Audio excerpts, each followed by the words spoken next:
بسم اللہ الرحمن الرحیم۔ گمنام ہیرو کے معزز ناظرین السلام علیکم۔ دوستو لائک ضرور کر دیا کریں، شکریہ۔ آئیے چلتے ہیں کہانی کی طرف۔ نہیں لی، تمہارا یہ شبہ غلط ہے، میں نے ذرا جذباتی لہجے میں کہا، یہ بات اپنے ذہن سے نکال دو۔ مجھے حیرت ہے کہ یہ شبہ ہونے کے باوجود تم چاؤ فان کے ساتھ آنے پر تیار ہو گئیں۔ کیا اس خیال سے تمہیں خوف نہیں آیا؟ 30,000 بات بہت ہوتے ہیں۔ لی کی آواز میں ہلکی سی تلخی اتر آئی۔ چاؤ فان جان مرید آدمی ہے، اس نے میری باتوں میں راجن کے لیے چھپی ہوئی نفرت کا ذرا بھی اندازہ لگا لیا ہوتا تو تمہاری خاصی رقم بچ سکتی تھی۔ یہ مجھے کچھ بھی نہ دیتا تب بھی میں اس کا ساتھ دینے کے لیے آمادہ ہو جاتی۔ میرے سینے میں راجن کے خلاف نفرت کا ایک الاؤ دہک رہا ہے۔ وہ آدمی نہیں، درندہ ہے۔ میں پچھلے 6 مہینوں سے اس آگ میں جل رہی ہوں، اسے اس کے خون میں نہایا ہوا دیکھنا چاہتی ہوں، لیکن بینکاک میں کوئی اس کے سامنے نہیں آتا۔ پیسوں اور جوان جسموں کی رشوتیں دے کر اس نے پورے شہر کو خریدا ہوا ہے۔ کوئی اس کے خلاف کوئی بات سننے پر آمادہ نہیں ہوگا۔ لی کا وہ طویل جواب میرے لیے سنسنی خیز ثابت ہوا۔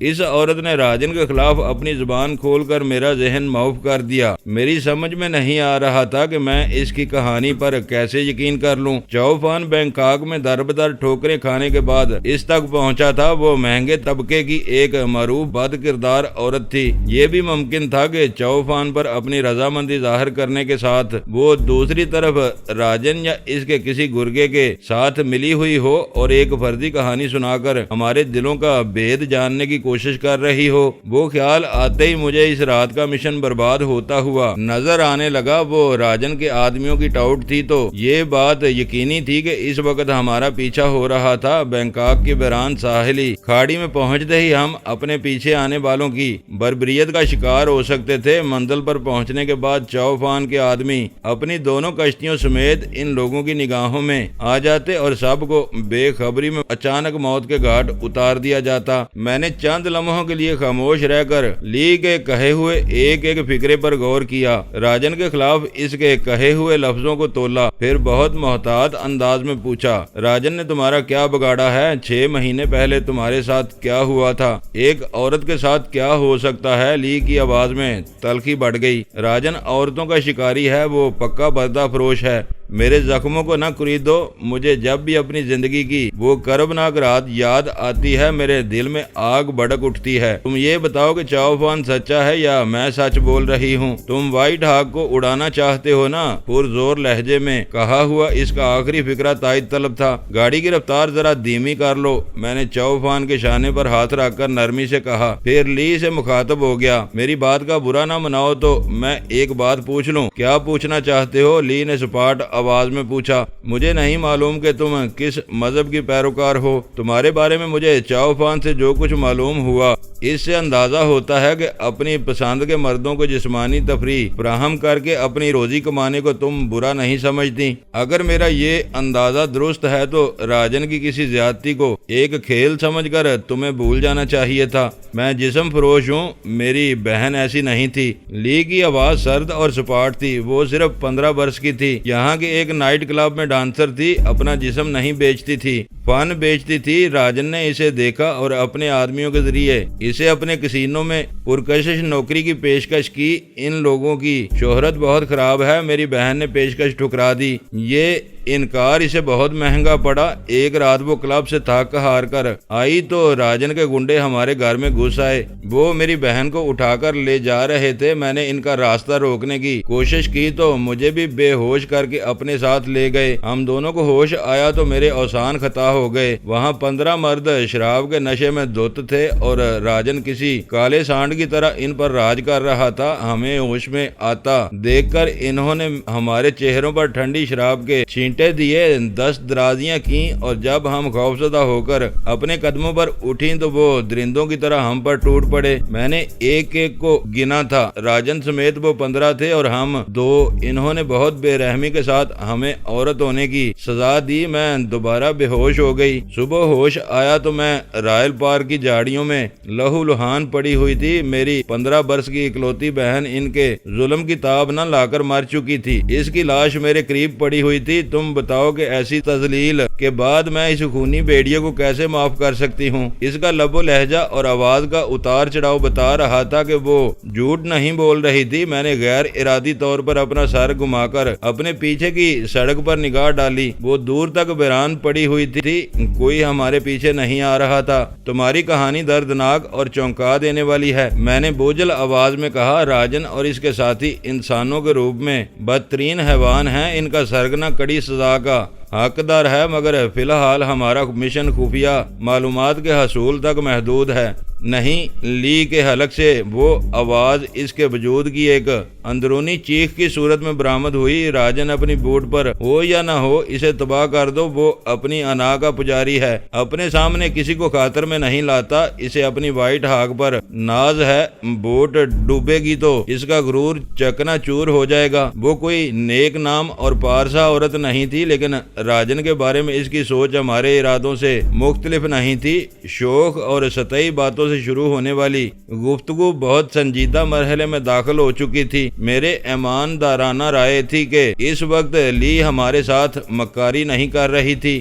چاؤفان کسی بے خوف غوطہ خور کی تلاش میں سراغ رسی کی کہانی لے کر لی کے پاس پہنچا تو اپنی دانست میں اسے گھیر رہا تھا۔ لی راجن کی ڈسی ہوئی تھی، چاؤفان اس حقیقت سے بے خبر تھا۔ یہ راجن کے مقدر کی ہولناک ستم ظریفی تھی کہ اس کے چند بدترین دشمن اتفاقی طور پر یکجا ہوئے جا رہے تھے۔ میں پاکستان میں امریکیوں کے بڑھتے ہوئے دباؤ کے سبب بینکاک بھیجا گیا تو میرے ذہن میں اپنی رپوشی اور سوبراج سے ٹکراؤ کے سوا کوئی تیسری بات نہیں تھی۔ اگر اسد مجھے ڈان سے ملنے کا مشورہ نہ دیتا تو میری کہانی کچھ اور ہی ہوتی۔ ڈان کی ہمدردیاں حاصل کرنے کے لیے میں نے اسے راجن سے اپنی دشمنی کی ایک فرضی کہانی سنائی اور ڈان نے میری سرپرستی کرنے کا وعدہ کر لیا۔ اس وقت تک میں نے راجن کو نہیں دیکھا تھا، لیکن اس سے ملنے کے بعد میں قائل ہو گیا تھا کہ وہ کالا بجنگ اور کتا گردن شیطان واقعی نفرت کے قابل تھا۔ اس کا کردار اس کی صورت سے بڑھ کر قابل نفرت اور گنونا تھا۔ اس وقت لی نے اپنے سارے کارڈز ہمارے سامنے رکھ دیے تھے اور وہ رضاکارانہ طور پر ہمارے ساتھ شریک ہونے کے لیے بے چین تھی۔ آثار بتا رہے تھے کہ راجن کا وقت پورا ہو چلا تھا۔ اس کے 3 مضبوط دشمنوں کا اتحاد اس کی سرکوبی کا سبب بننے والا تھا۔ جذباتی ہونے کی ضرورت نہیں، میں نے مڑ کر لی کو دلاسا دیا، تمہاری طرح